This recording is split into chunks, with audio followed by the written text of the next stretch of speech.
রাষ্ট্রায়ত্ত ৪৪টি প্রতিষ্ঠান বেসরকারি খাতে লিজ দেওয়ার সিদ্ধান্তের প্রতিবাদে জয়পুরহাটের চিনি কলে ফটকসভা ও বিক্ষোভ সমাবেশ করেছেন শ্রমিকরা। দুপুরে বাংলাদেশ চিনি শিল্প কর্পোরেশন শ্রমিক কর্মচারী ফেডারেশনের কর্মসূচির অংশ হিসেবে এই সমাবেশের আয়োজন করে জয়পুরহাট চিনিকল শ্রমিক কর্মচারী ইউনিয়ন।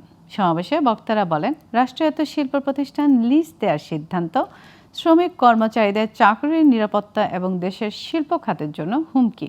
তার অবিলম্বে এই সিদ্ধান্ত প্রত্যাহার এবং শিল্প প্রতিষ্ঠানগুলোকে আধুনিকায়নের মাধ্যমে উৎপাদনমুখী করার দাবি জানান।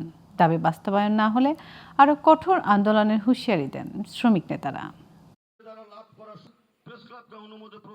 যে ৪৪টি রাষ্ট্রায়ত্ত প্রতিষ্ঠান বর্তমান সরকার বেসরকারি মালিকানাধীন দেওয়ার ইচ্ছা পোষণ করেছে, এখানে আমরা ধিক্কার, আমরা বিরোধিতা করি।